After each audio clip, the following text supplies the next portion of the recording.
palakpak sa ating Panginoon. Purihin po natin ang sama-sama ang ating Panginoon sapagkat karapat-dapat siya sa ating papuri at pasasalamat. We praise you, Lord. Praise you, Lord. Praise you, Lord. Ang ating pong awit ngayong umaga, ito po ay isang awit ng pananampalataya. Ang title po nito ay Oceans. At dito po sa kanta na to, I remember the story about Peter and Jesus.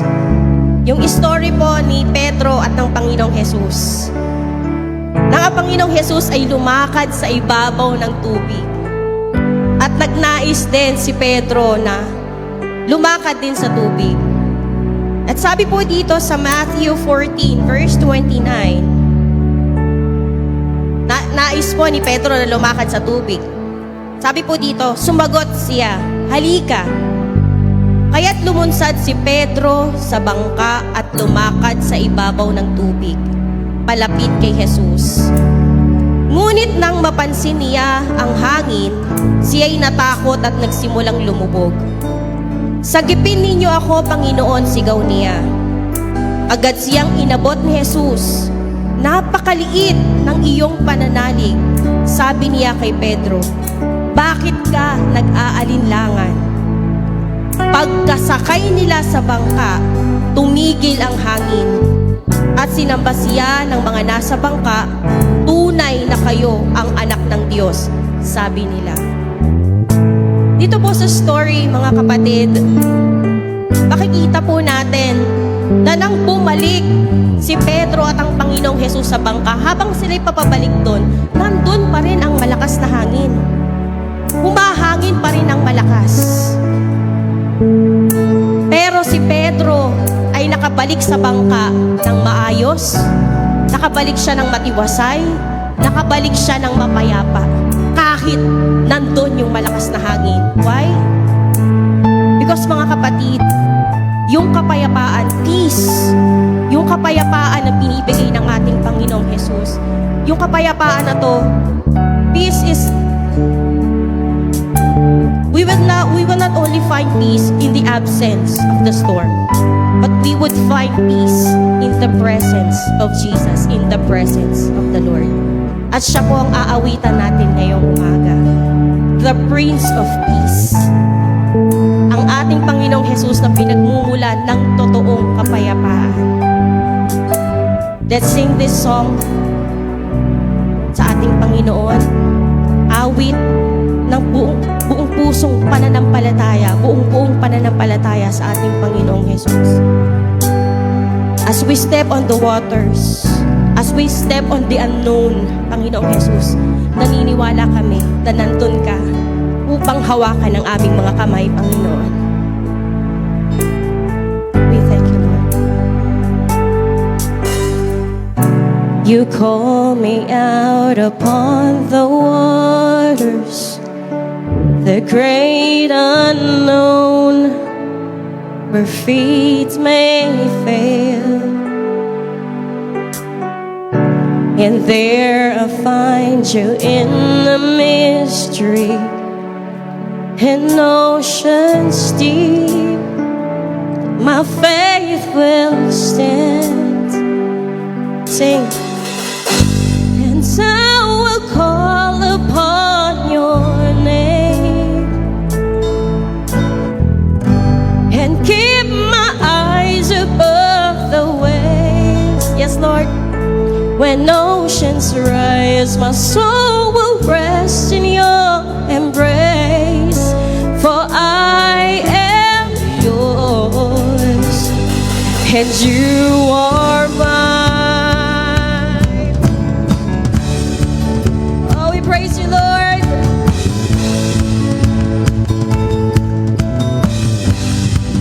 Let's sing together. Your grace abounds in deepest waters. Your sovereign hand will be my guide. Yes! Where feet may fail and fear surrounds me, you never fail, and you won't start now. So we go.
me.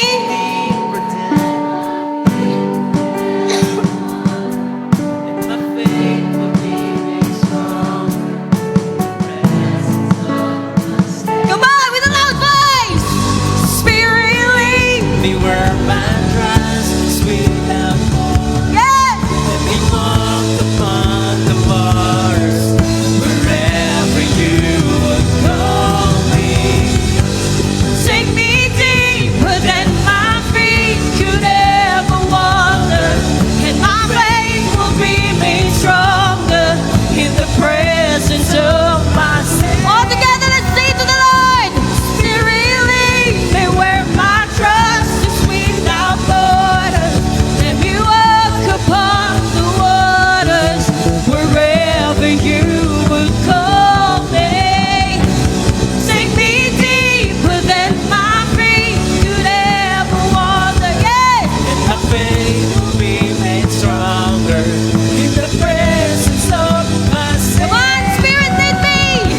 Spirit, lead Me where my trust is without borders. Let me walk upon the waters wherever you would call me. Take me deeper than my feet could ever wander, and my faith will be made stronger in the presence of my Savior.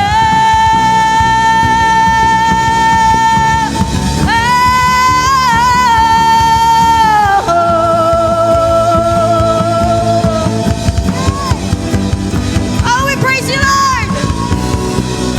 Oh, we have faith in you, Lord.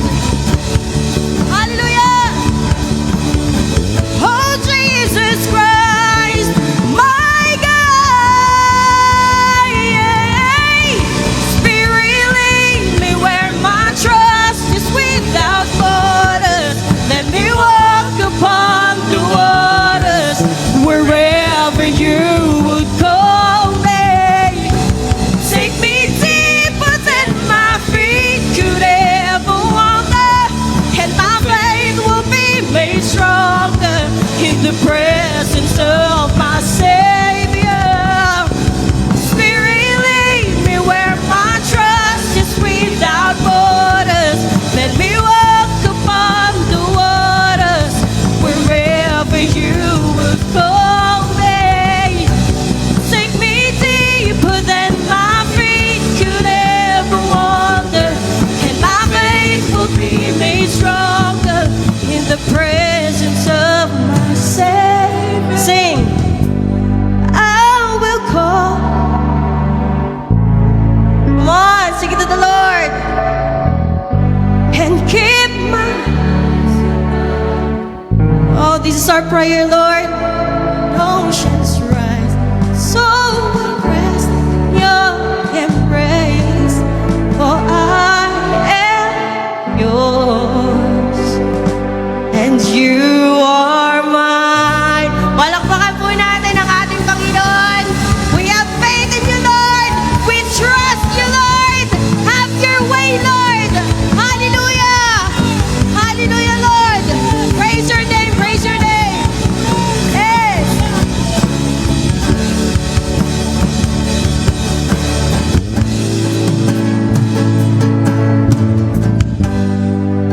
Hallelujah. Purihin po natin ang Diyos. Sabi po sa Isaiah 41 verse 10, "Huwag kang matakot sapagkat ako'y kasama mo. Huwag kang mangamba sapagkat ako ang iyong Diyos. Palalakasin kita at tutulungan, iingatan kita sa pamagitan ng aking matuwid na kanang kamay." Sabi po sa English, "Don't be afraid, for I am with you. Don't be discouraged, for I am your God. I will strengthen you and help you. I will hold you up with my victorious right hand." Sabi po dito, napakaganda po nito kasi sinasabi po sa atin na anuman daw po yung ating mga pinagdaraanan sa buhay, pinanghihinaan man tayo ng loob, ang Diyos mismo ang nangako na hindi po tayo dapat mawala ng loob. Bagkus, sa Kanya po tayo magtiwala ng lubos. So hindi po ito utos, kundi ito po ay isang malambing na paanyaya po sa bawat isa sa atin. Alam ng Diyos na natural sa ating mga tao ang matakot kapag may problema. Pero sinasabi po niya, hindi kailangang maghari ang takot sa ating mga puso. Sa halip, sabi nga po, hindi po natin kayang kontrolin ang mga takot na iyan. Tanging Diyos lamang po ay ang may kapangyarihang kumontrol ng lahat ng bagay. Kaya sa umagang ito, muli po mga kapatid, magandang umaga po at hayaan po natin na ang banal na Espiritu po ang kumilos sa kalagitnaan ito. Tayo po ay manalangin. Amang banal na makapangyarihan sa lahat, muli po, tinipon mo kami sa lugar na ito, kasama ng aming mga pusong laging nagpapasalamat sa iyo, mga pusong laging nagpapakumbaba, sapagkat wala po kaming pwedeng dalhin, wala po kaming pwedeng ipagmalaki kahit katiting, dahil lahat po ng ito, Panginoon, ay dahil sa biyaya at pag-ibig mo sa bawat isa sa amin. Panginoon, sa umaga pong ito, hayaan mo po na magkaroon po kami ng kalayaan na maihingi ng tawad ang lahat po ng aming mga kasalanan na salita, na gawa, na isip. Nang sa ganun, Panginoon, ang pagkilos po ng banal na Espiritu ay magkaroon po ng kalayaan. Wala pong anumang stumbling block sa bawat puso namin, Panginoon. Kaya Lord, sa oras na ito, nilalapit po namin lahat ng may mga kapighatian, lahat ng may mga problema sa pinansyal, sakit at karamdaman, maging sa pamilya. Hindi po namin ito kayang mapagtagumpayan kung kayo po ay hiwalay sa amin. Kaya Lord, hayaan niyo po na magkaroon kami ng kalayaan sa umagang ito, na maibigay po namin, Panginoon, sa iyo ang lahat ng nagpapabigat po sa aming mga buhay. At sa amin pong patuloy na pakikinig, Panginoon, hayaan mo po na mailapit namin sa iyong banal na harapan pansamantala ang aming mga kabigatan. Salamat po. Patuloy ko pong dalangin. Bless our pastor, our leaders, at ang speaker, Panginoon, na gagamitin mo po sa umagang ito, pagpalain mo po siya, Panginoon. Ganon din po ang mga ushering team, ang music ministry, Panginoon, lahat po, pati mga volunteers, inilalapit po namin ito sa iyo. Nawa ay patuloy niyo po silang bigyan ng lakas na magampanan po nila ang bawat gawain ay pinagkatiwala mo po sa kanila. Salamat po, Panginoon, at nawa ang patuloy ko pong dalangin.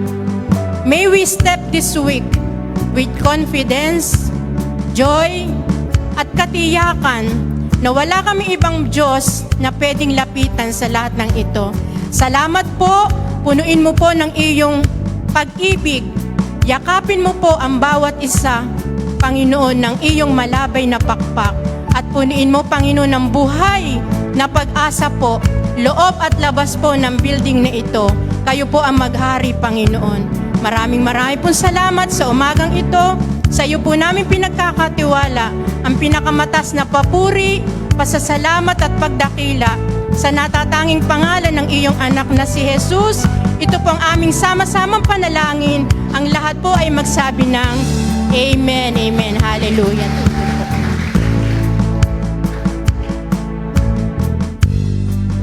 Pwede bang sabihin natin, praise the Lord? Praise God! Hallelujah! Good morning, everyone! Pwede bang batiin natin yung ating katabi? Pwede bang sabihin mo sa kanya, kapatid, kamusta ka na?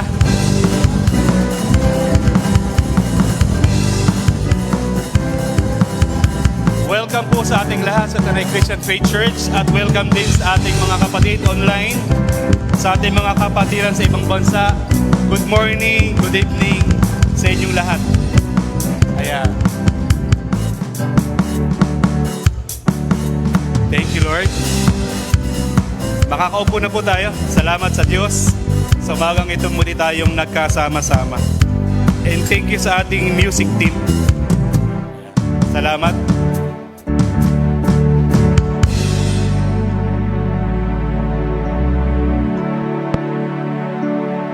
Marami pa pong upuan dito sa harapan, mga kapatid.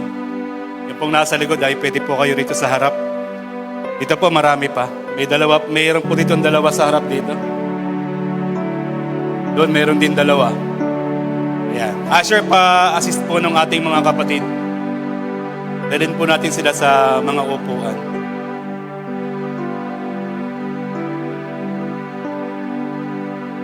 Ayan, salamat sa Diyos. Alam niyo, ang ganda ng problema natin sa TCFC. Ang ganda. Ito yung natutunan ko kay Pastor PJ. Meron daw problemang hindi maganda, pero may problemang ang ganda.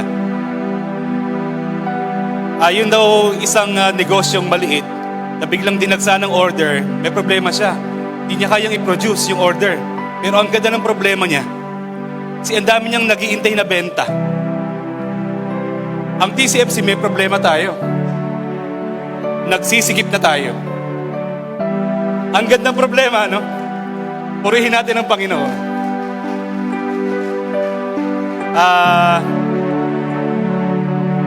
Tingnan niyo po yung taas. Tingin po kayo sa likod, sa taas. Naroon po si Jack. Naghihintay lang siya ng signal para ibaba yung natitira pang upuan sa taas. Pwede ba natin purihin ang Diyos? Ito yung paniniwala ng mga taga-TCFC. Ang Diyos ang nagdadala ng kaluluwa sa kanyang simbahan.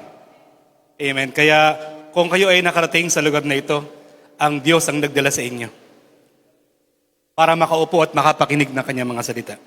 So tuloy-tuloy pa rin po tayo sa ating July theme.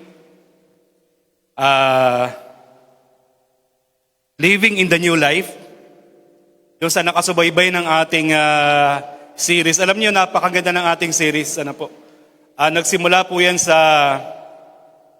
nung buhay pa yung ating head pastor, si Pastor Ed Heswitas. Yung series na kanyang nilatag ay itinutuloy-tuloy lang natin.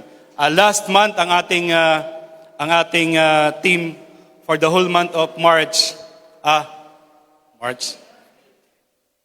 June ay Amazing Grace. Ang dami nating natutunan sa Amazing Grace. Kaya pala tayo naligtas kasi hindi dahil tayo mabuti. Kasi ang Diyos ay mabuti. Grace ang tawag doon. Hindi pala natin kayang bayaran ng kaligtasan. Ito pala yung regalo sa atin. Isang regalong hindi natin pwedeng bayaran ng kahit anong mabubuting gawa. At dahil nakatanggap tayo ng masaganang habag, inilipat tayo ng Diyos sa isang bagong buhay. Yun yung team natin ngayong buwan na to. Hindi tayo iniwan sa kasalanan, bagkus binago niya tayo at inilagay niya tayo sa isang napakagandang community. Community of believers. Dati tayo ay kung saan community napupunta. Dami nating, sino po rito yung mahilig makipagkaibigan? Yan. Community natin sila. Sino rito ang merong pamilya? Nakatira sa compound? Community yan. Sino rito yung may work? Community pa rin yan. Ang dami nating community. Pero ang tinuturo sa atin ng Diyos, sa buwang ito, bukod doon sa community kung saan tayo naroon, may isa pang community. Pakilingon nga yung katabi nyo. Isa yan sa community mo. Ano po? Ang magkakaibigan na mahilig magpaganda, nakita ko yung mga youth natin kanina ron sa salamin. Halos humalik na rin sa salamin. Community nila yun eh. Gusto ko sanang magsalamin, kaya lang baka malagyan ako ng, ano ba yung nilalagay niyo mga anak na sa inyong kilay? Community nila yun eh, They share same interest. Pakilingon ulit yung katabi mo.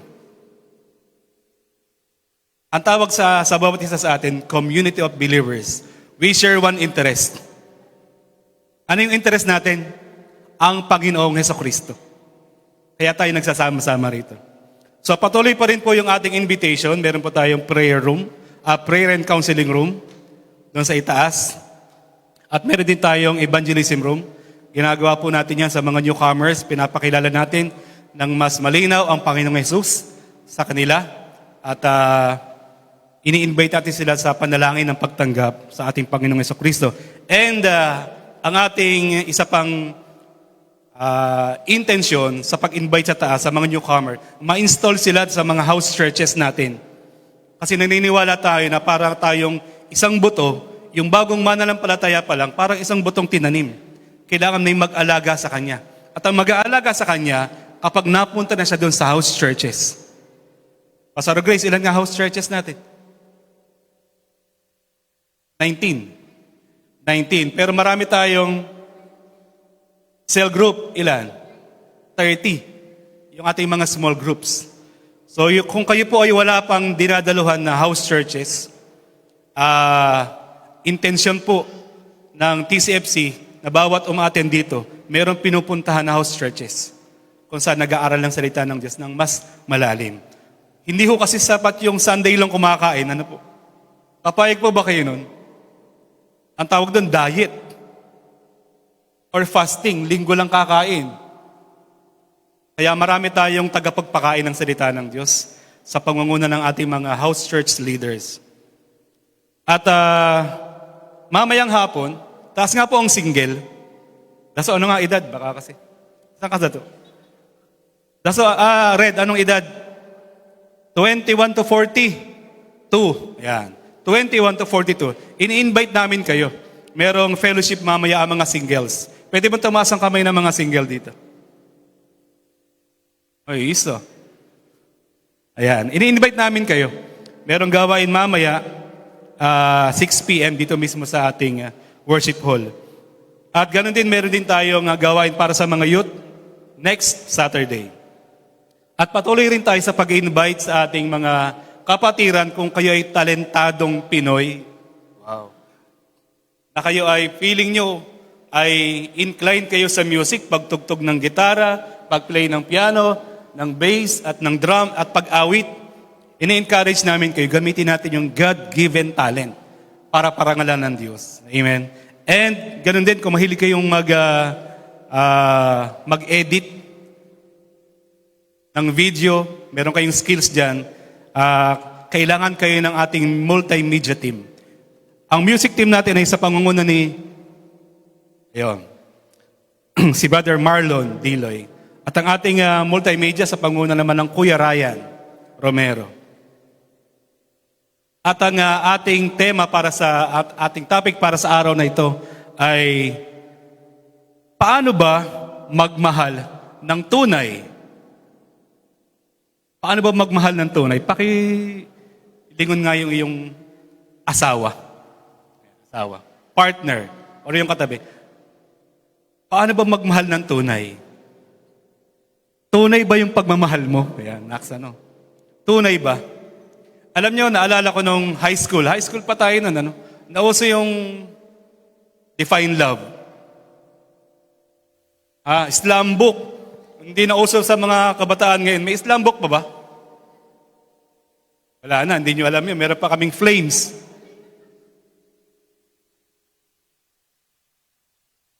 Para daw malaman kung kayo ay bagay. Di ba, si Sir Rosetta, no? Kanya-kanya ng definition. Hindi ko na kita tanungin kasi baka maiyak pa kayo eh. So sa mga makabagong kabataan, yun ang kabataan namin. Meron kaming ganong style sa aming kabataan. Yung kaya hindi kayo matawa kasi hindi kayo makarelate. Ngayon ang pag-uusapan natin, paano ba talaga magmahal ng tunay? Meron tayong kanya-kanya kasing definition eh. Basta gusto ko, mahal ko, gagawin ko. Wala namang problema ron. Wala namang problema. Meron tayong kalayaang sabihin yung ating sariling definition. Pero sabi ko nga kanina, tayo ay community of believers. Meron tayong same interest. At ang interest natin ay ang salita ng Diyos. Amen. Pare-pareho tayong naniniwala, sumasampalataya sa ating Panginoong Hesukristo. Tama ba yun? Yun ba yung ating... Lahat ba tayo naniniwala kay Christ? Lahat tayo naniniwala sa Kanya? Ayan. Amen. So ito yung ating pag-uusapan ngayong oras na ito. Inaanyayahan ko ang lahat na tumayo bilang pagbasa ng ating text ngayong umaga sa aklat ng Romans chapter 12 verse 9 to 16. Verse 9, maging tunay ang inyong pagmamahalan. Kasuklaman ninyo ang masama at pakaibigin ang mabuti. Magmahalan kayo bilang magkakapatid at pahalagahan ninyo ang iba ng higit sa pagpapahalaga nila sa inyo. Verse 11, magpakasipag kayo at huwag maging tamad. Buong puso kayong maglingkod sa Panginoon. Magala kayo dahil sa inyong pag-asa. Magtiyaga kayo sa inyong kapighatian at palaging manalangin. Verse 13, tumulong kayo sa pangangailangan ng mga kapatid at patuloyin ninyo ang mga taga-ibang lugar. Idalangin ninyo ang mga umusik sa inyo, idalangin ninyo silang huwag sumpain. Makigala kayo sa mga nagagalak at makitangis sa mga tumatangis. Magkaisa kayo ng saloobin, huwag kayong magmayabang, sa halip makisama kayo kahit sa mga dukha. Huwag ninyong ipalagay na kayo'y napakarunong. Ama naming nasa langit, kami po'y dumadalangin sa inyong ngayong umaga at lumalapit kami ng buong pagpapakumbaba. Tulungan mo kami, Panginoon, na aming maunawaan at matanggap ang mensahe mo para sa bawat isa sa amin ngayong umaga. Dalangin namin, Panginoon, payapain mo po yung aming pusong naguguluhan sa oras na ito. Anumang alalahanin na meron kami, Panginoon, ay ibinibigay namin sa iyong kapangyarihan. Tulungan mo kami sa pangalan ni Jesus, itong aming sama-samang panalangin. Amen and amen. Sige po, makakaupo na po tayong lahat.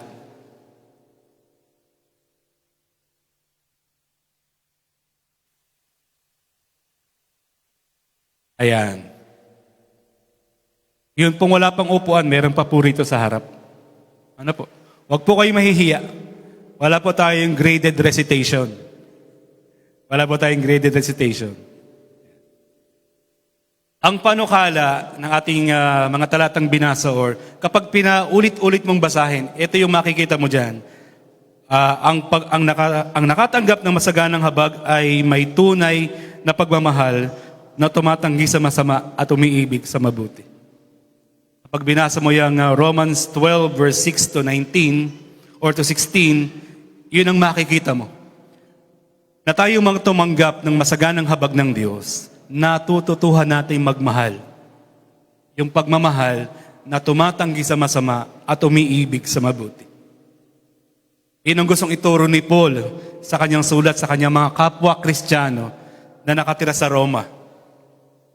At meron tayong tatlong layunin. Ang unang layunin natin ay upang ipangaral ni Pablo ang kahulugan ng tunay na pagmamahal. Yan na nga. Ano ba yung tunay na pagmamahal? Taas nga po ang kamay ng marunong magmahal. Taas ang kamay ng marunong magmahal. Kahit po sa kapatid, sa magulang, sa anak, sa asawa. Ulit ang tanong, sige. Taas nga po ang kamay ng marunong magmahal. Yan. Ang hirap ng taong hindi marunong magmahal. Ano po? Kaya lang, yung ating pagmamahal, yun ba yung tinuturo ng Diyos na uri ng pagmamahal? Ano po? So hopefully, bago mag-end ang ating service, bago kayo lumabas, or paglabas nyo dyan, alam nyo na yung ibig sabihin ng tunay na pagmamahal. Umiibig tayo, nagmamahal tayo, kaya lang ang tanong, tunay ba yung pagmamahal ko? You will never know the true meaning of love until you enter into a relationship.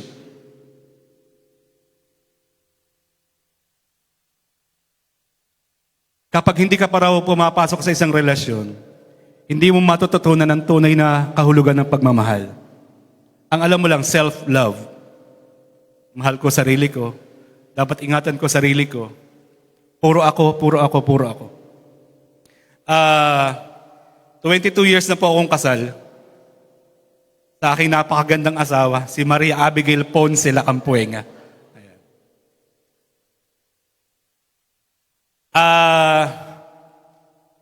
Nakipag-isang dibdib po ako sa kanya. At meron akong natutunan. Taas nga po yung bagong kasal. Taas nga po yung matagal ng kasal. Taas nga po yung kamay na nagbabalak magpakasal. Ayan. Meron akong natutunan dun sa aking pagpapakasal sa aking asawa. Siya po ay Ponce, ako po ay Lakampuenga. Meron akong sariling angkan. Siya meron din siyang sariling angkan. Pero ito yung natutunan ko. Dahil mahal ko siya, yung mahal niya, natutunan kong mahalin. Hindi ko alam kung bakit. Ang tawag doon, in-laws. Ano po? In-laws. Isang araw, tumawag yung nanay niya sa kanya. Abi, punta kayo rito ni Ray. Kausapin mo yung kapatid mo. Heartbroken. Heartbroken. Alam, ang hirap po kasi ng heartbroken, ano? Naalala ko nung ako'y kabataan pa, pag nag-heartbroken ako, naglalaro ako ng tau-tauhan. Alam niyo ho yung tau-tauhan? Yung maliliit na sundalo. Isang araw, nagtaka ko, ang nanay ko nakatingin sa akin ng tagal. Sabi niya, ba't naglalaro ka niyan? Heartbroken ka, no? Ba't mo alam? Kasi alam ng magulang, yun nangyayari sa anak niya. Heartbroken, sabi niya, sabi ng bayanan kong babae, puntahan mo yung kapatid mo, heartbroken, kausapin mo. Meron kasing tao kapag heartbroken, nagse-self-destruct. Self-destruct. Pinaparusahan ng sarili. Ako iba, pag heartbroken, naglalaro ng tau-tauhan at saka ng kotse-kotsehan. Nagbabalik ako sa pagkabata. Heartbroken. Punta naman kami, kinausap yung kanyang kapatid. Sabi ko, bakit ko ginagawa to? Hindi ko naman kaano-ano yung kanyang kapatid. Totoo po yun, ano? Yung asawa mo. Nung kayo ay may kontrata ka sa asawa mo, pero may kontrata ka ba sa biyanan mo? May kontrata ka ba dun sa mga kapatid niya? Wala. Aminin. Wala nga sila sa kontrata eh. Tama po. Pero, tingnan niyo mabuti. Yung lalaki, minamahal niya yung in-laws niya. Alin, yung angkan ng kanyang asawa. Minamahal niya. At yung asawa ko, minamahal din yung nanay ko, tatay ko, kapatid ko. Ang laki ho ng pamilya namin eh. 2 kaming magkapatid. Plus yung nanay at tatay ko, 4 lang kami. Yung sa side ng asawa ko, marami sila. Ito yung nakita kong prinsipyo. Sa Bible kasi, meron tinatawag na 2 become 1 principle. 2 become 1 principle. Isang magkabukod na angkan, hindi magkakilala. Pero pag sila ay naging isa, yung dalawang magkabilang angkan, nagiging iisang angkan. Hello? Ganito. Yung nanay ng asawa ko, tinatawag ko na ring nanay. Yung tatay niya, tinatawag ko na ring tatay. Yung mga kapatid niya, tinatawag ko na ring ate at kuya. Pati yung mga pamangkin niya, natututunan ko ring mahalin. Yun kasi yung sikreto ng tunay na pag-ibig. Nakakaroon ka ng extended family. Tingnan mo yung katabi mo. Ang ligunin mo, yung hindi mo kaano-ano. Yun ang tingnan mo. Wag yung asawa mo. Wala kang nang magagawa dyan kundi mahalin mo. Yung hindi mo asawa, hindi mo kapatid, yung kabrother mo lang, yun ang tingnan mo. Ang tawag dyan, extended family. Ito yung prinsipyo ng 2 become 1. Yung katabi mo, kahit hindi mo kaano-ano, mahal yan ni Kristo. Mahal siya ni Kristo. Tingin ka sa likod. Yung nasa likod mo, mahal din niya ni Kristo. Pwede po bang tumayo tayong lahat? Tayo tayong lahat. Ayan. Harap tayo dun sa likod. Tingnan natin yung mga kapaligiran natin. Ang lahat ng nakikita nyo ay inyong extended family in Christ. Ayan, makakaupo na po tayo. Eto ngayon. Sa aklat ng Genesis chapter 2 verse 24. A man shall leave his father and mother and be united with his wife. Kapag nangyari na yung prinsipyo ng 2 become 1, lumalaki yung pamilya. Ito ngayon sa ating buhay pananampalataya. Nung naramdaman natin ang grace ng Lord, ano yung response natin? Sumampalataya tayo sa Kanya. Nagkaroon tayo ng pakikipag-isa. Nagkaroon tayo ng pakikipag-isa. Nakipag-isa ka tayo kanino? Sa ating Panginoong Jesucristo. Ito na ngayon, yung mahal ng asawa ko, mahal ko na rin. Yung mahal ng asawa ko, mahal ko na rin. Yung pag-aalala niya at pag-aalaga niya sa kanyang pamilya, yun na rin ang nararamdaman ko, walang nagturo sa akin. Kusa siyang umusbong, kusa siyang naramdaman sa puso ko. Kasi bakit? Kasi mahal ko yung asawa ko. Yung pagmamahal ko sa asawa ko, yun yung nagtutulak sa akin para magmahal sa aking mga in-laws. Mahal tayo ng Diyos. Pare-pareho. At in response, nagmahal din tayo sa Diyos. Ito na ngayon. Kayo ng Diyos, hindi na kayo dalawa. Nakipag-isa ka na sa Kanya. Yung prinsipyo ng two become one, naranasan natin sa ating pakikipag-isa kay Kristo. At dahil yung ating kapwa mananampalataya, mahal yan ni Kristo. We start to learn to love our brothers and sisters in Christ.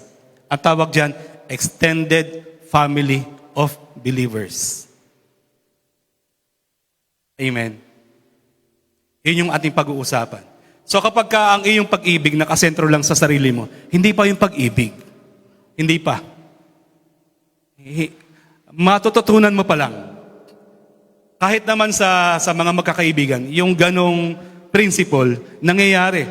Kapag sumama ka sa mga kaibigan mong mahilig magbilyar, kahit hindi ka marunong, matututo ka. Matututo ka. Kasi gusto mong kasama yung kaibigan mo, ang interest nila, magbilyar.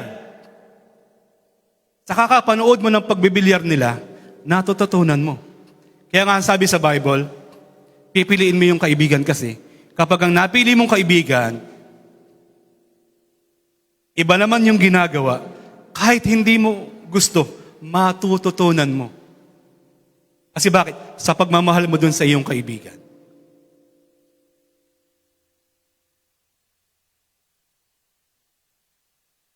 So sabi sa ating unang layunin upang ipangaral ni Pablo ang kahulugan ng tunay na pagmamahal. 1.1, ang tunay na pagmamahal ay namumuhi sa masama. Verse 9b, mababasa natin. Sabay-sabay nga po nating basahin ang verse 9. Maging tunay ang inyong pagmamahalan, kasuklaman ninyo ang masama. So ang tunay daw na pagmamahalan, nasusuklam sa masama. Ano ba naman yan, pastor? Pagmamahal nga, bakit may salitang pagkasuklam? Pag dumating tayo sa langit, una nating hanapin si Pablo. Pablo, bakit mo sinabi yun?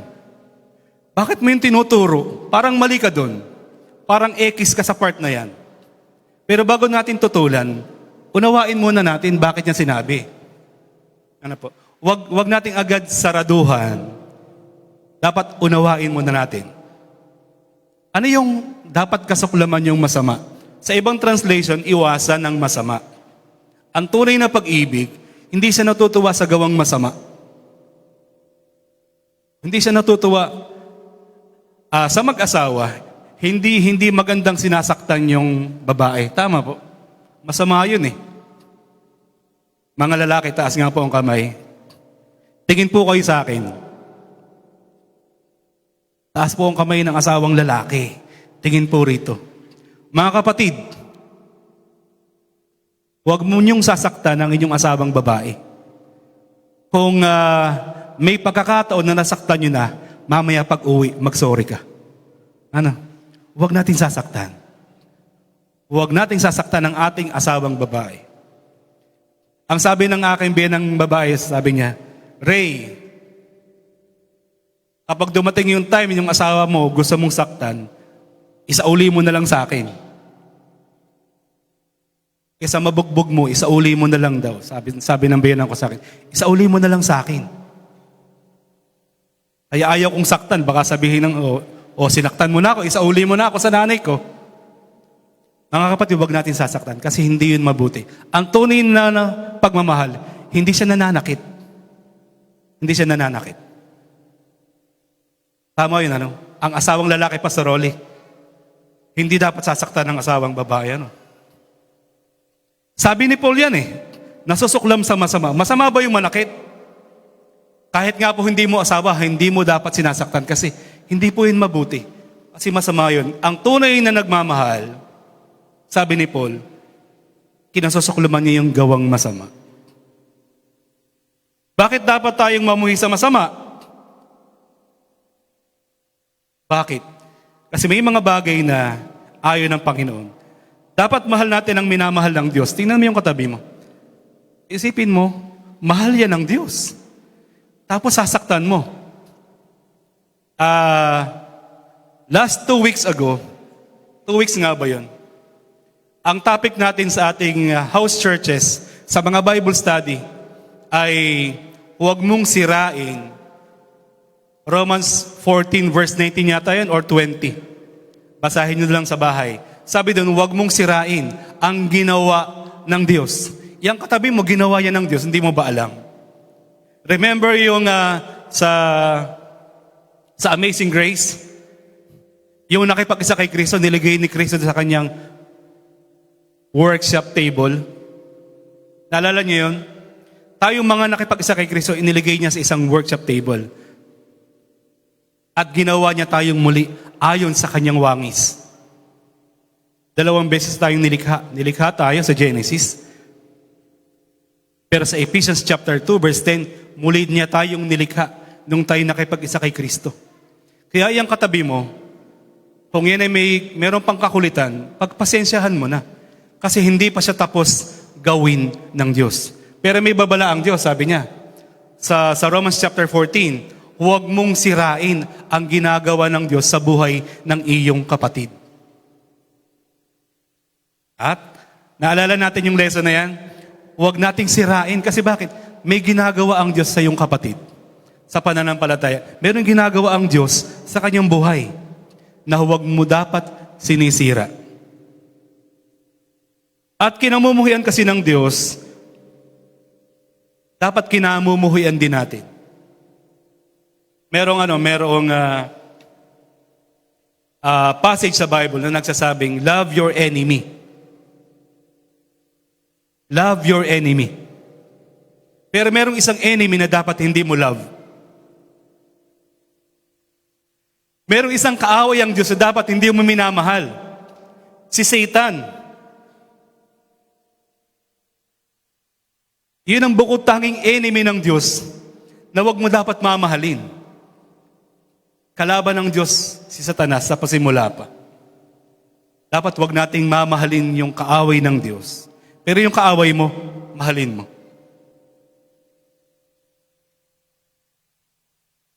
Merong mga bagay na kinasusuklaman ng Diyos sa Kawikaan chapter 6 verse 16 to 19. Basahin natin. Ito yung dahilan bakit dapat mamuhi tayo sa kasamaan. Verse 16, ang kinamumuhian ni Yahweh ay 7 bagay. Mga bagay na kanyang kinasusuklaman. Kapag kinasusuklaman ng Diyos, dapat wag nating ibigin. Amen ba yun? Verse 17, kapalaluan. Kasinungalingan. Aray mo. Aray ko. At ang pumapatay ng walang kasalanan. Napanood niyo ba lately yung Movit driver? Inagawa ng NMAX ba yung motor niya? Sinaksak niya, namatay. Kaya yung mga Movit driver, mga ride-it driver, nagpapaskil na doon sa likod ng kanilang helmet. May asawa at anak po ako, wag mo akong sasaktan. Natatakot na sila. Kinasusuklaman ng Diyos yung ganong pumapatay ng walang kasalanan. Pusong sa kapwa'y walang mabuting isipan. Yung kapag tumitingin yung isang tao sa kanyang kapitbahay, parang kumukulo lagi ang dugo. Mga kapatid, ganyan tayo dati. At kinamumuhian ng Diyos yung ganun. Yung masalubong mo pa lang, parang gusto mo ng... Nararamdaman niyo po ba yun? Ang Diyos pala nasusuklam sa ganung tao, sa ganung gawain. Yung walang binati ka lang, good morning. O ano na naman, mangungutang ka na naman. Binati ka ng good morning. Nasa yun yung salitang pautang ng 20? Wala naman. Nasusuklam ang Diyos doon sa puso na sa kapwa'y walang mabuting isipan. Lahat pangit. Binigyan mo ng ulam na ginataan. Alam mo namang madaling masira ang tiyan ko, nagbigay ka pa ng ginataan. Langka. Sinasadya mo talaga. Ang hirap matunaw niyan sa tiyan. Sa tanda kong to, pakakainin mo ko niyan. Binigyan ka lang ng ulam, kapatid. Ang interpretation mo, gusto ka pang saktan. Pusong walang isipang mabuti sa kapwa. Ang hirap ng ganun, ano? Ang hirap i-please nung ganun. Ang lahat masaya na maliban sa kanya. Nasusuklaman ang Diyos sa ganung klaseng isipan. Mga paang ubod tulin sa landas ng kasamaan. Kapag niyaya mo sa Bible study, kasi sige, susunod ako. Promise. Natapos na yung Bible study, hindi pa nakasunod. Pero kapag inaya ng kaibigan, tara, toma tayo. Hindi pa naghihilamos, nakaangkas na sa motor, naka-backride na. Ang Diyos galit. Nasusuklam sa mga taong ubod ng tulin sa landas ng kasamaan. Saksing sinungaling. Nandiyan ba nanay mo? Wala po sabi niya. Mga kapatid, wag natin turuan yung anak natin, paslit pa. Anak, pag dumating si Bombi, sabihin mo, wala ako. Umalis ka na lang talaga para hindi mo matrain yung batang magsilungaling. Please. Sabi po ng nanay ko, sabihin ko daw, pag dumating ka, ikaw po ba si Bombi? Sinong Bombi? Si Bombay. Pag dumating ka daw, sabihin ko, wala siya. Wala ba talaga siya? Sabi niya po, wala Nangyayari ba yan sa atin? Umalis ka na lang talaga kung wala kang panghulog. O kaya harapin mo na lang, sabihin mo, bukas na lang. Kesa matrain mo yung paslit mong bata. Paslit mong anak. Lumalaki siya. Tapos magagalit tayo. Alam mo anak, ang bata-bata mo pa, marunong ka na magsinungaling. Ang tanong, sino nagturo? Si Bombay. Mapagbulid ng buhangin o pag-awayin ng kapwa. Ang tawag sa atin kasi peacemaker. Sa mga nag-aaway, tayo yung pumapagitna para magkasundo sila. Pero kabaligtaran to, ang sabi ng Diyos, galit siya doon sa taong magkasundo, tapos pag pumagitna ka, nag-aaway.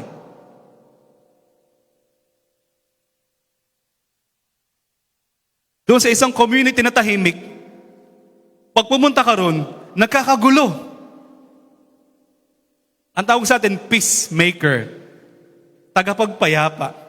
Tayo yung magiging dahilan para yung dalawang magkaaway, magkasundo. Tayo dapat yung magiging way para yung mag-asawang gusto nang maghiwalay, magkaisa. Upang yung dalawang magkaibigan na gusto nang magsumpaan, ay magkasundong muli. Narinig ko kanina sa preaching ni Pastora Grace, first service, huwag tayong mag-boost ng gasolina sa isang nag-aapoy na bagay. Ang hihagis natin, tubig. Tubig. Para ano? Para mamatay ang apoy. Galit ang Diyos. Hindi lang basta galit, kinasusuklaman ng Diyos yung nagiging dahilan ng pag-aaway ng dalawang tao. Kaya dapat kapag nagmamahal tayo, hindi natin ginagawa itong mga ito. Kasi bakit? Kapag ginagawa natin ito, baka kasuklaman na rin tayo ng Diyos. 1.2, umiibig sa mabuti. So kung ang tunay na pagmamahal, nasusuklam sa masama, Pero sa kabilang banda, umiibig naman siya sa mabuti. He loves doing good things. Sa verse 9, maging tunay ang inyong pagmamahalan, kasukulaman ninyo ang masama, pakaibigin ang mabuti. Sa Filipos chapter 4 verse 8, ito ang sinasabi. Bilang pagtatapos, sabi ni Pablo, mga kapatid, lagi ninyong isaisip ang mga bagay na karapat-dapat, kapuri-puri, totoo, marangal, matuwid, malinis, kaibig-ibig, at kagalang-galang.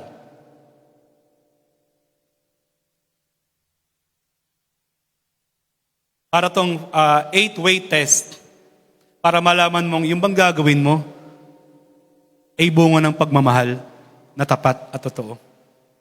Kapag ito'y sa palagay mong karapat-dapat, walang dapat humadlang sa'yo. Gawin mo talaga. Kung ito'y kapuri-puri, hindi lang magiging kapuri-puri sa tao, kundi magiging kapuri-puri sa Diyos. Ang isang halimbawa ng kapuri-puring bagay, magpatawad. Magpatawad.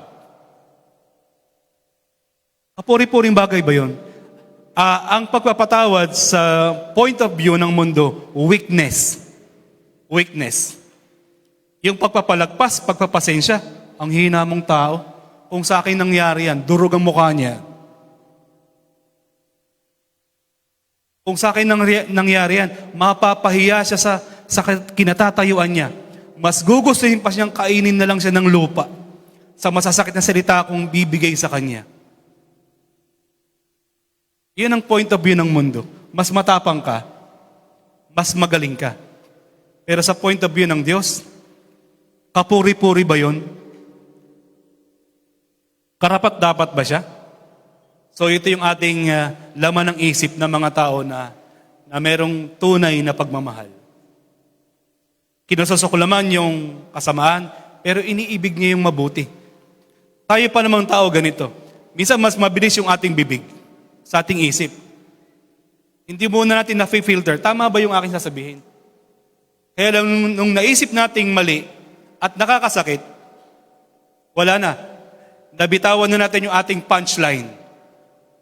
Nasaktan na natin yung ating asawa, yung ating kapatid, yung ating kaibigan, yung kasamahan natin sa trabaho, yung boss natin, nakapagbitaw na tayo ng salitang susugat sa kanyang puso na hindi kanya na malilimutan sa buong buhay niya.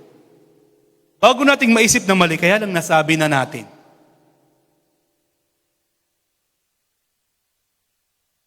Pangalawang layunin, upang ipaunawa sa atin na ang tunay na nakaranas ng sukdulang biyaya ay buong sipag na naglilingkod sa Panginoon.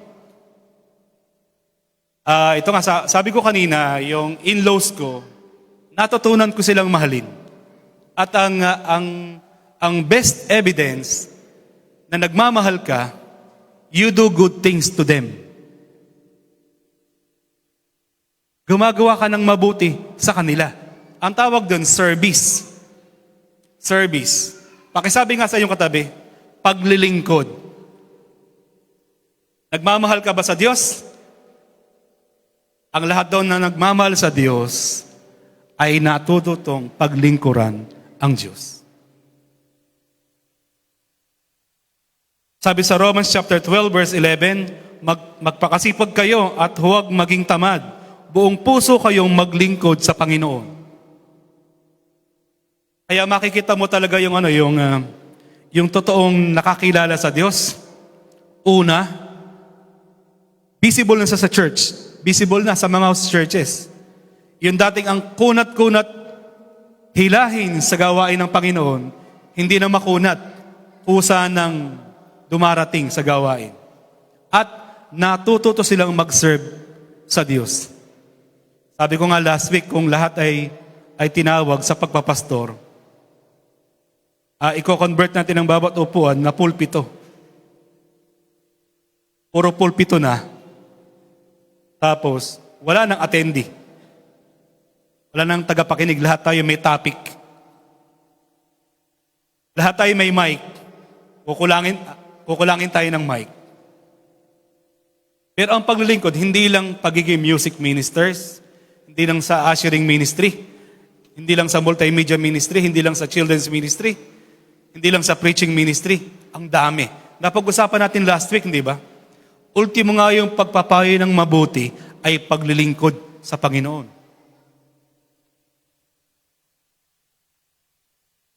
Tingnan natin tong picture na to.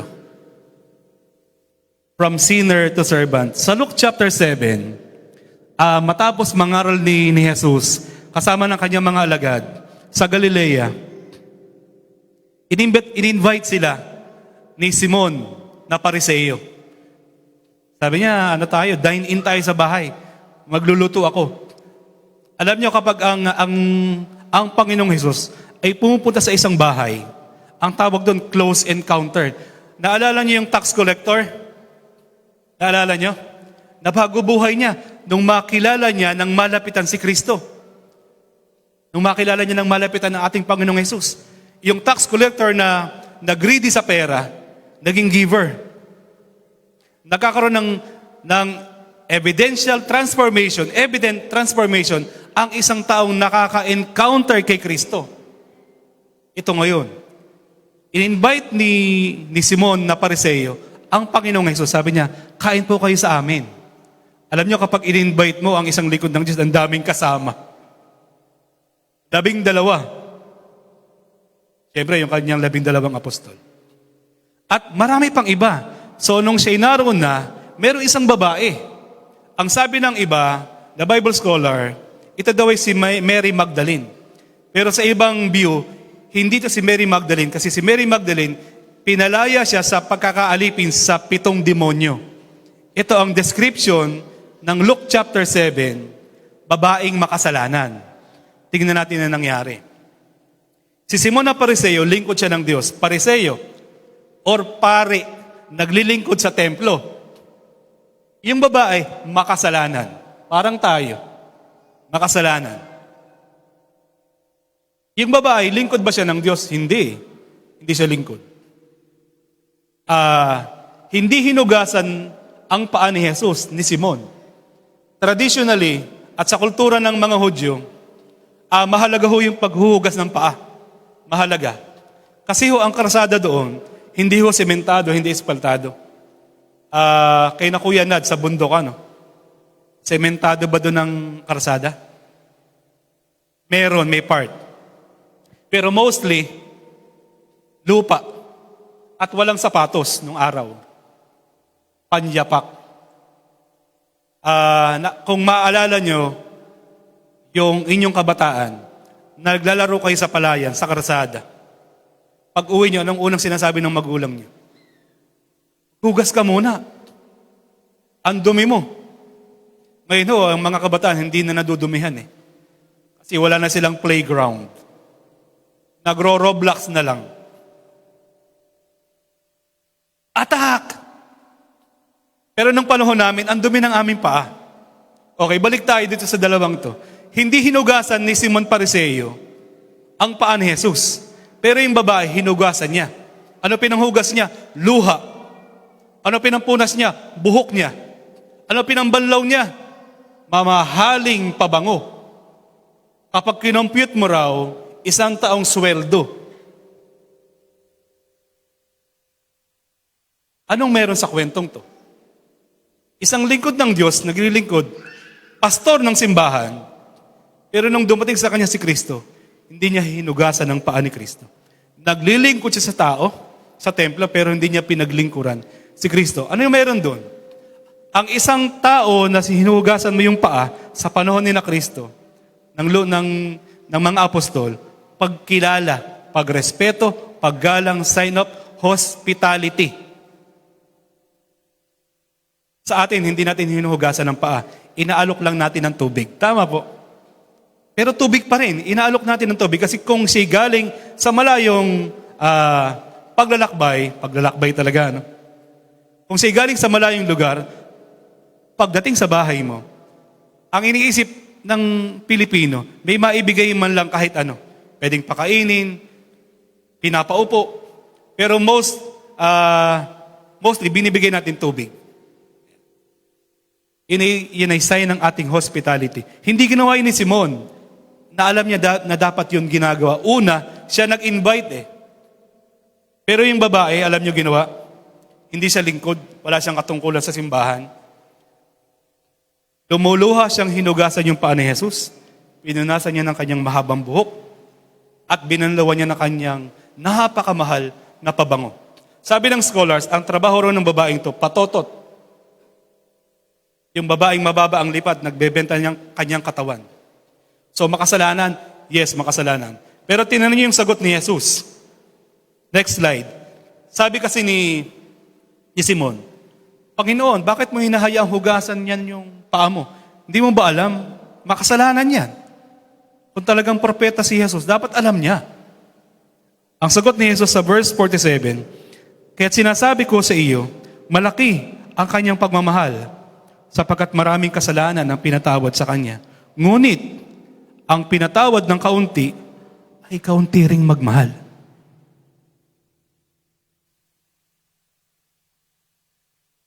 Yung pinatawad ng marami, kung magmahal sa Panginoon, grabe. Pero yung hindi niya alam na pinatawad siya at wala siyang pakialam, hindi yan naglilingkod. Ang ating Panginoong Hesus, inaantay niya yung response natin sa Kanya. Ramdam niyo ba? Sino ba nakakaramdam sa atin na, Lord, salamat. Ang daming bagay na pinatawad mo sa aking buhay. Taas nga ang kamay, meron po ba? Kung marirealize lang natin kung gaano kalaki ang pabor ng pagpapatawad ng Diyos sa atin, magsiserve tayo sa Kanya.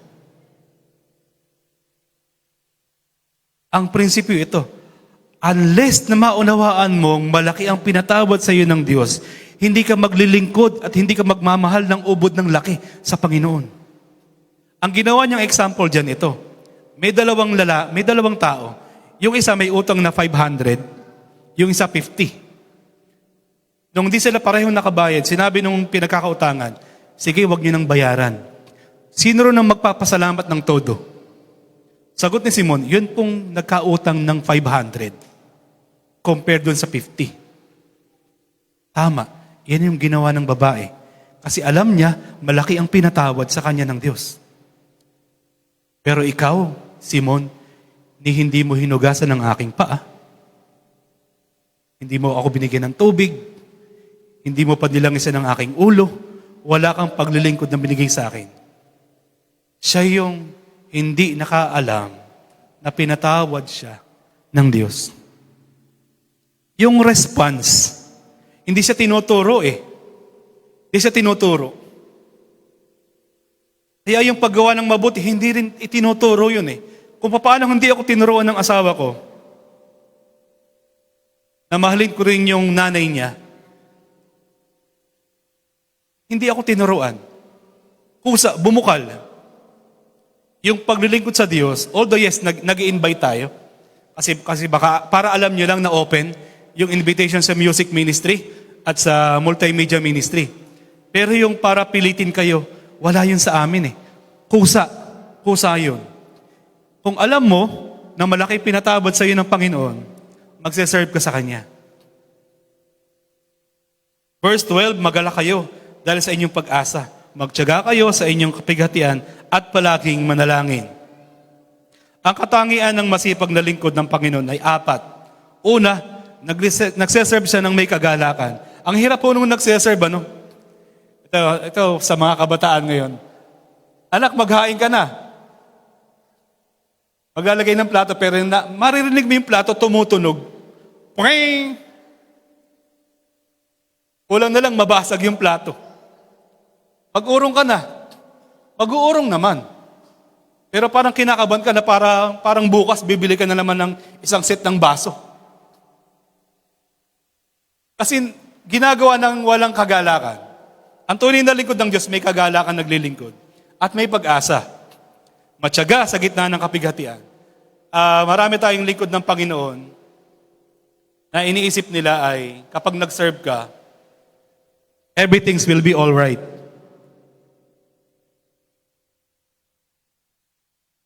Wala naman siyang pinangakong ganun. Kapag nag-serve ka sa akin, mawawalan ka ng problema. Sa mga nagsaserve sa Lord, wala na ba kayong problema? Meron na po. Kaya lang matyaga pa rin tayo. Sa gitna ng problema, nagse-serve pa rin tayo. Problema ay hindi dahilan para tumigil sa paglilingkod. Kasi ang tunay na nagmamahal, response lang yun ha. Kasi kung alam mong malaki pinatawad sa iyo ng Diyos, magtsatsaga ka kahit problemado ka. Magse-serve ka pa rin. Pwede ba nating purihin ang Panginoon? Ito pa isa. Lagi daw dapat tayo magpe-pray.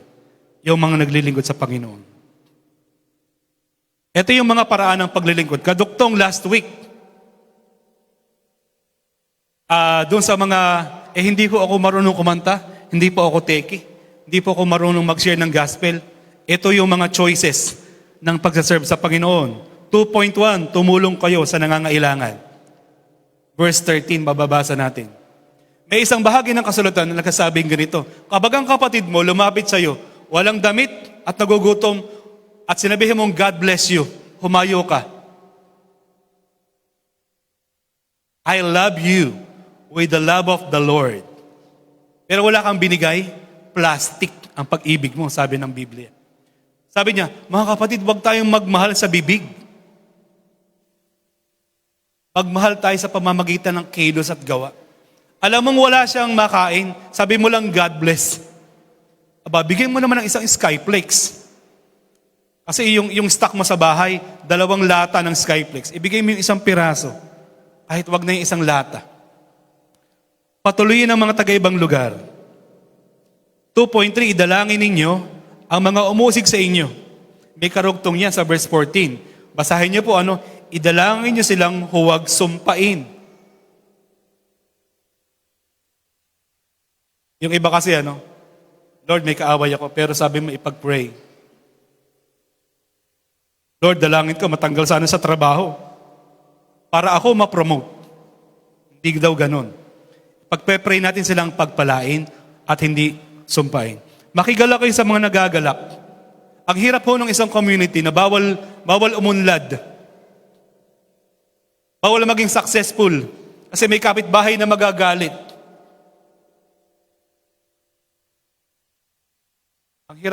Ang hirap po kapitbahay nung ganun,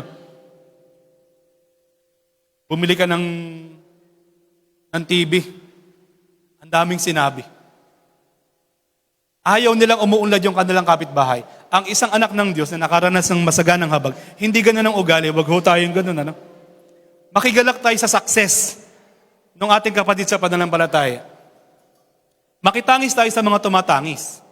At makisama kayo kahit sa mga dukha. Minsan tayo ay choosy. Ang friend natin yung may kaya. Pero kapag nag-chat sa atin yung walang trabaho, hindi natin binabasa yung chat. May ngumingiti. Kasi alam mo na, Mare, kamusta? Nakakakaba yun, yung ganong bati. Sister, kamusta? Mare, ginamit niya yung pagiging inaanak. Sister, ginamit na ang Diyos, patay na. Hindi mo nababasahin kasi alam mo na kasunod. Open-minded ka ba? Pahiram naman, kapatid.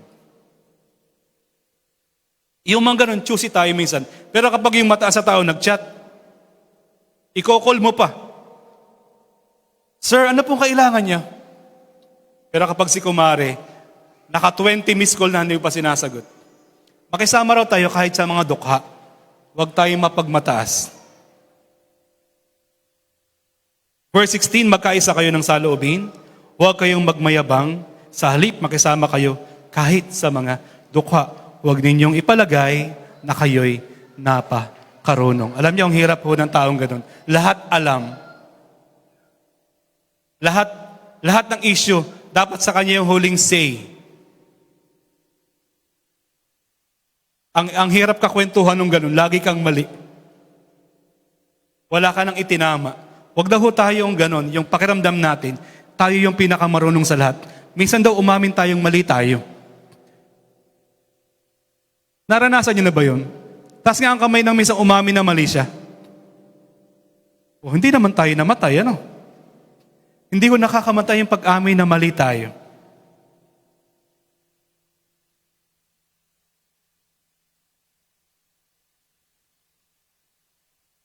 Ito yung hamon sa atin, mga kapatid. Hindi mahalaga yung ating kahapon, hindi mahalaga yun. Marami pa tayong kasalanan. Yung babae doon sa from sinners to servant, hindi niya pinahalagahan yung kanyang dati. Pero marami mga taong tumitingin sa kanya, hindi siya karapat-dapat. Pero iniwanan niya yung kanyang kasalanan at nag-serve sa Diyos sa pamamagitan ng kanyang pagluha, pagpunas ng kanyang buhok sa paa ni Jesus at pagbuhos ng pabango. Kasi bakit naramdaman niya na mas mahalaga ang Diyos kesa doon sa niyayakap niyang kasalanan sa buhay niya.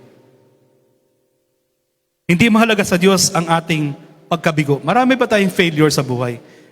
It doesn't matter sa Panginoon eh. Ang grace ng Diyos sapat siya. Bibigyan kanya ng new chance, new life. Ilalagay ka niya doon sa isang community na hindi ka huhusgahan. Tutulungan kang maitama ang buhay mo, yes, pero hindi yun paghuhusga.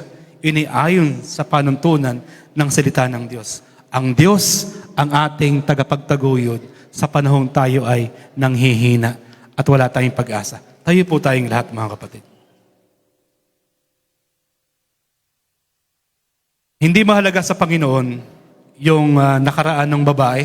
Yes, makasalanan siya. At yun ay larawan nating lahat. We are all sinners. We fall short. Hindi natin naabot yung pamantayan ng Diyos. Pero narito tayo. Ano tanging ginawa natin? Naramdaman kasi natin. Naranasan kasi natin. Ang alin? Yung sukdulang, biyaya, yung pagpapatawad, yung pagyakap sa kabila ng tayo'y marumi. At unti-unting binago ng Diyos yung ating pananaw sa buhay. Na iba yung ating point of view. Nakita natin yung tunay na kahulugan ng pagmamahal. Nung tayo nakipag-isa sa ating Panginoong Hesus. Kaya yung katabi mo, yung kapatid mo sa pananampalataya, mahal yan ni Kristo. Huwag mong sisirain ang kanyang pananampalataya. Tayo'y narito upang magpalakasan sa isa't isa. Yes. Tayo ay narito upang ating damhin at kilalanin na ang Diyos ng isa mong kapatid ay Diyos nating lahat. Iniingatan ka ng Diyos, amen. Pero alam mo bang yung katabi mo, iniingatan din siya ng Diyos. Minsan may mga pagkakataon tayo ay lumalayo sa Panginoon, tama po. Yung katabi mo, ganun din. Hinahanap din siya ng Diyos kapag siya nawawala sa simbahan. Itaas po natin ating mga kamay. Ama naming nasa langit, narito kami yung mga anak. Nagpapasalamat kami, Panginoon, sapagkat inilalagay mo kami sa isang lugar kung saan natututunan namin ang tunay na pag-ibig na nagmumula sa iyo, Panginoon. Lord, sanay kami dun sa pag-ibig ng mundo. Ginagawa namin ang mga gusto namin gawin. Ginagawa namin yung nakapagpapasaya sa amin. Kahit ito pa'y nakapag-down ng ibang tao. Lord, patawarin mo kami sa mga panahong ganon. Ang aming tingin sa pagmamahal. Makuha lang namin yung aming gusto kahit kami makasakit sa aming kapwa. Sa umagang ito, tinuturo mo sa amin. Inalalagay mo sa aming puso, Panginoon, ang tunay na kahulugan ng pagmamahal. At ito'y kinususuklaman ang anumang bagay na masama. Lord, patawarin mo nga po kami, Panginoon. Kasi may mga pagkakataon sa buhay namin na ginagawa namin ng hindi mabuti ang aming kapwa. Inilalapit namin sa iyong mga panahong iyon, Panginoon. Kami iyong patawarin at kami bigyan mo ng kalakasan na nagmumula sa iyo.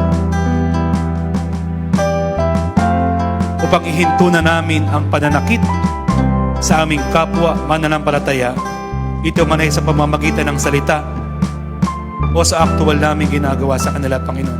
Ang utos mo sa amin, Lord, magmahalan kami sa isa't isa. We are extended family of believers. Kailangan tingnan namin ang kapakanan ng bawat isa, Panginoon. Ito yung itinuturo mo sa amin sa pamamagitan ng iyong lingkod na si Pablo. Lord, sa araw na ito, aking sinusukong aking buhay, maging ang aking mga ginagawa laban sa aking kapatid. po iyong patawarin at bigyan mo ko ng kalakasan at aking tuluyang talikuran at tanggapin ang biyaya mo at matutunan ko siyang mahalin imbis na siya aking saktan. Inihiling po namin itong lahat, Panginoon, sa putihing pangalan ni Jesus.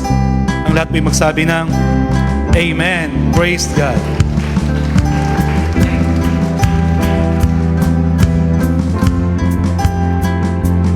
Ngayon po, tayo po ay dadako sa pagsamba, sa pagpupuri, at higit sa lahat, sa pagpapasalamat sa ating Panginoon. Dahil ang ating pong Diyos na sinasamba ay Diyos na dakila, Diyos na tapat, at laging nagmamahal sa bawat isa sa atin. Halina't handugan po natin ng papuring awit ang ating Diyos.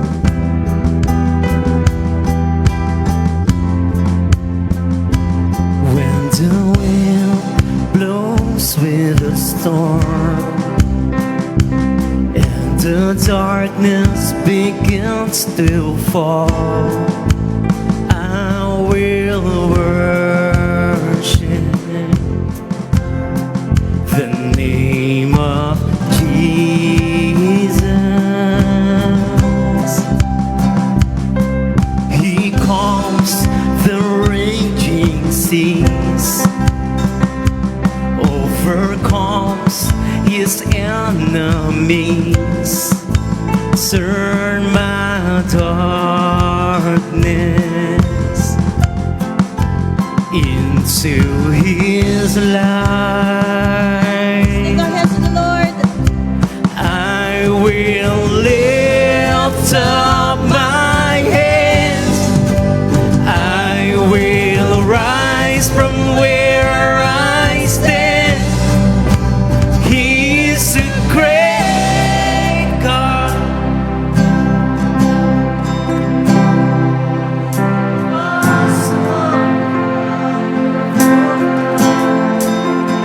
Mighty in power, author of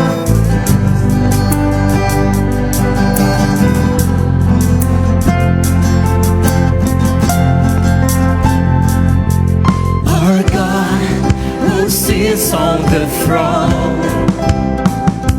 He will reign forevermore, and his kingdom will have no end. Come on, church, come now. Come now, let's worship the King.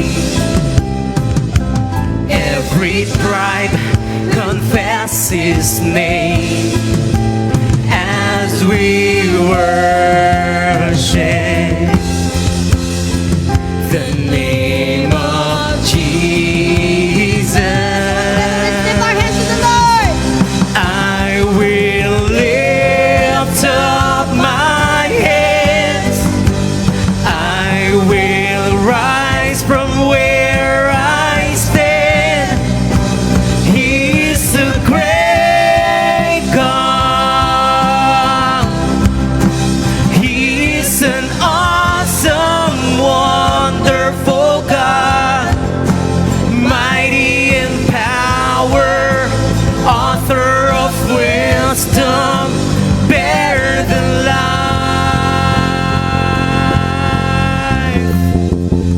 He is a great God. Jesus, the awesome, wonderful God. Mighty in power, author of wisdom, better than life.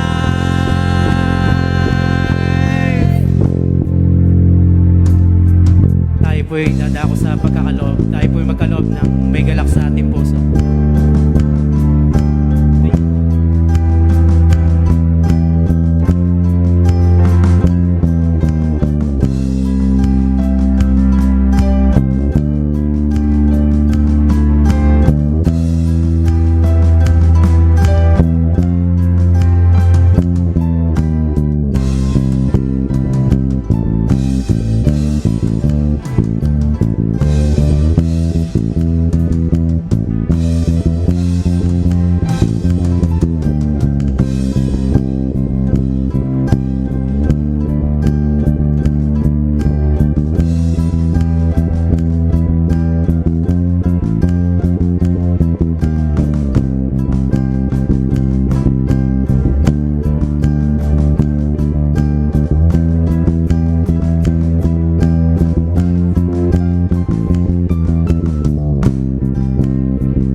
susunod na awitin natin. There is power in the name of Jesus. There is power in the name of Jesus, church.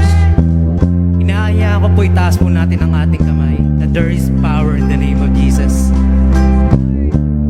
Kung tayo po ay dumadaan sa pagsubok, problema, anxiety, depression, sakit o karamdaman, there is power in the name of Jesus, church. Hallelujah. Hallelujah. There is power, power, power in the name of Jesus. There is power, power, power in the name of God. There's power.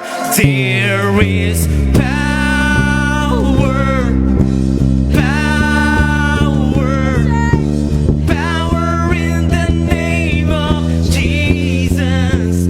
There is power, power, power in the name of God. His kingdom shall reign forever.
great is our God. How great! Hallelujah! Ang lahat po ng papuri, pasasalamat, at pagdakila ay tanging sa ilang Ama sa pangalan namin Panginoong Yesus. Hallelujah! Amen! Amen! Thank you, Lord.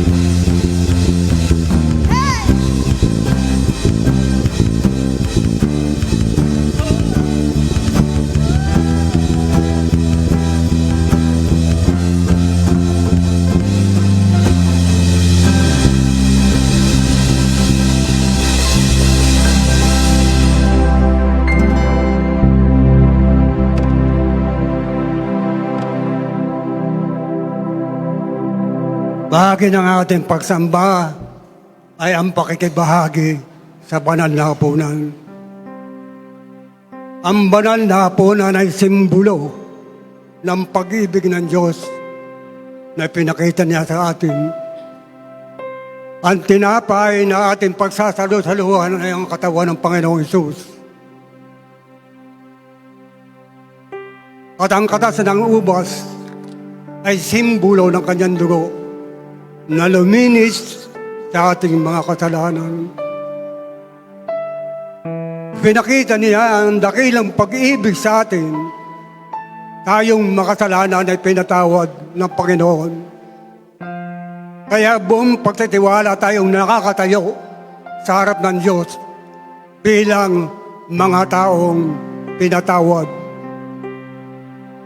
Kaya parang sinasabi sa atin na sa ating pamumuhay sa salita at gawa, ipakita natin ang buhay na larawan ng Diyos, ang pag-ibig na ginawa niya sa atin. Kaya parang iniuutos at sinasabi niya sa atin, mamuhay tayo na may pag-ibig sa lahat ng ating ginagawa. At sinasabi, gawin natin ito na may pag-ibig.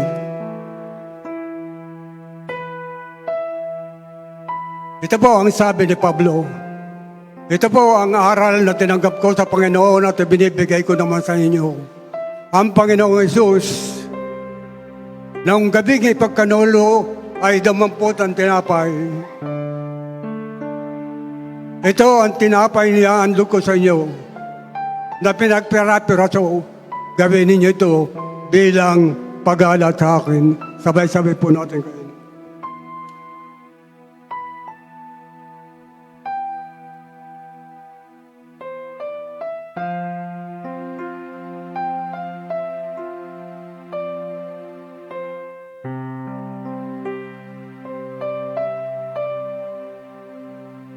Kayo din naman, matapos na magkapunan, ay hinawakan niya ang saro at sinabi, ito ang saro ng bagong tipanan at pagtitibay ng aking dugo. Sa tuwing iinumin niyo ito, gawin niyo ito bilang pag-alala sa akin. Sabay-sabay po natin yun. Salamat po, Panginoon, sa pribilehiyo ang pinagkalaw mo sa amin. Ito po ang aming panalangin sa pangalan ni Jesus. Amen. Bago po tayo umuwi, we are inviting everyone to join our dance. Don't worry, simple lang po yung step. Kahit po mga senior citizens, kayang-kaya po ito. Okay? Ito po yung step. Yes, Lord. Yes, Lord. Yes, yes, Lord. Isa pa po. Yes, Lord. Yes, Lord. Yes, yes, Lord. Okay? Kaya po? Game! Let's dance! Let's sing! Let's praise the Lord! Woo! Hey! Hey!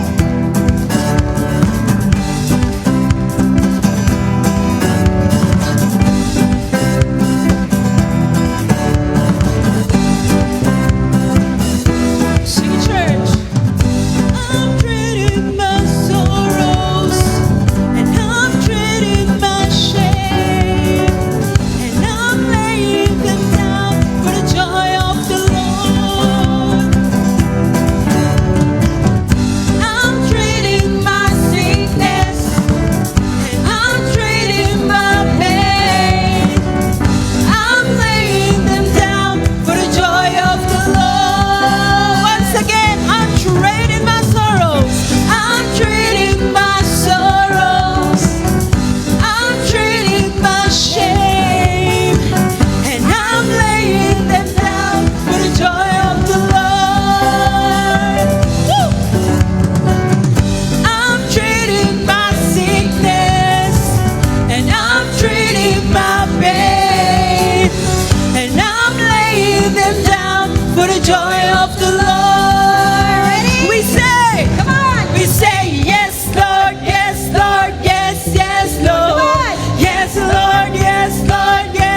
joy of the Lord.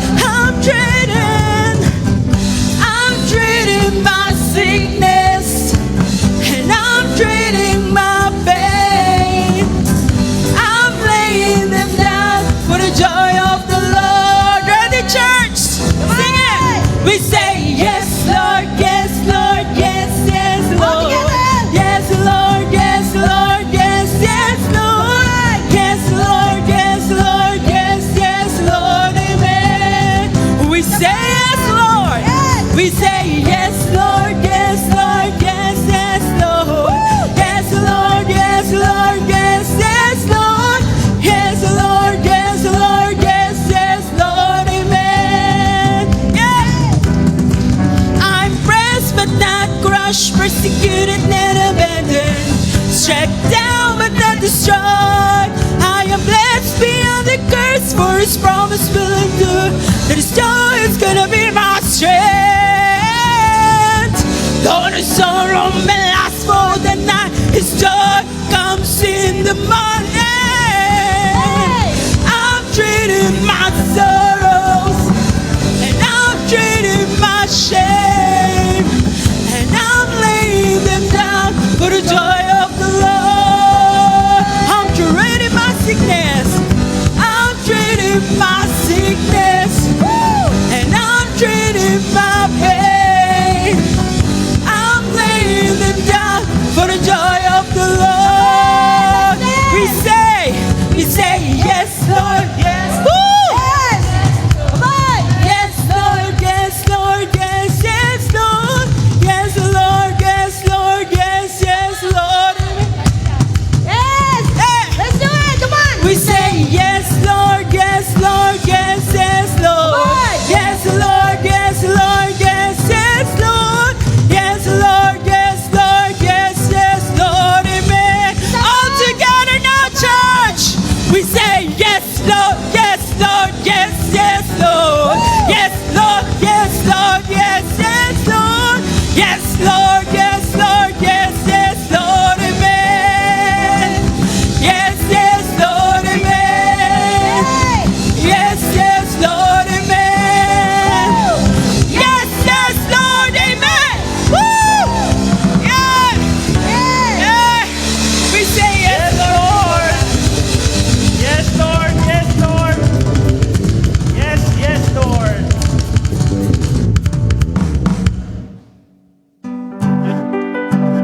Handa na po ba tayo magmahal? Yes, Lord po ba? Yes, Lord tayo sa pagmamahal. Okay, bago po ang lahat, meron po tayong announcement sa ating singles in Christ. Mamaya na po, 6 p.m. and next week for our couples. 6 p.m. din po. Palakpakan po natin ang Panginoon. Sino po dito ngayon ang in love? Magsabi po ng yes, Lord. Yes, Lord. Amen ba tayo magmahal? Sa lahat ng nakatanggap ng masaganang habag, sabihin natin, yes, Lord. Okay, tayo yung manalangin. Lord, maraming salamat po ngayong umaga. We thank you so much for your word. We thank you because we receive your word. Heavenly Father, thank you for your faithfulness to us and provision. We humbly present the tithes and offering, and may be pleasing and acceptable in front of you, these tithes and offering, O God. Salamat po. And we ask that these tithes and offerings is to use it to advance your kingdom, O God. Kaya Lord, maraming salamat. And Lord, we pray that to bless every cheerful giver na naging kabahagi po ngayong umagang ito, and continue to provide their needs, O God. Lord, maraming salamat po sa mensahe na ngayon pwede na kami magmahal dahil minahal mo na kami. Lord, kahit sa mga bagay na mahirap mahalin, tinuturuan mo kami even to love our enemy except Satan, O God. And Lord, teach us to forgive. This is not a sign of weakness. Ito po ay bunga ng aming pananampalataya sa iyo. And teach us to serve others as you serve us. Kaya Lord, maraming salamat po. Teach us to serve with joy, with hope, and a prayerful life as a Christian, Lord. Kaya Lord, maraming salamat sa mensaheng ito. Mga kapatid ko sa DCFC, I invite you to raise your hand. We will ask the blessings from the Lord, and the Lord will bless you and keep you. The Lord make His face shine on you and be gracious to you, and the Lord turn His face toward you and give you peace. In Jesus' name we pray. Amen and amen. Palakpakan natin ang Panginoon. Yes, Lord.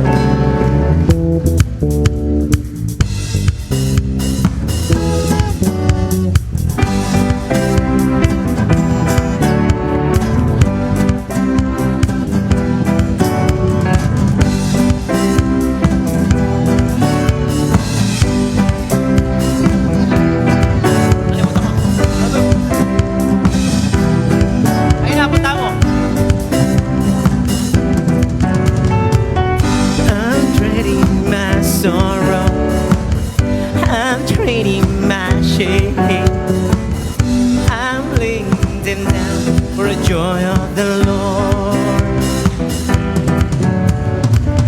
I'm trading my sickness, I'm trading my shame, I'm laying them down for the joy of the Lord. Yes, Lord, yes, Lord, yes, yes, Lord. Yes, Lord, yes, Lord, yes, yes, Lord. Yes, Lord, yes, Lord, yes, yes, Lord. Amen. I'm trading my pain, I'm trading I'm laying them down for the joy of the Lord. I'm trading my sickness, I'm trading my pain, I'm laying them down for the joy of the Lord. Say yes, Lord. We say yes, Lord, yes, Lord, yes, yes, Lord. Yes, Lord, yes, Lord, yes, yes, Lord. Yes, Lord, yes, Lord, yes, yes, Lord. Amen.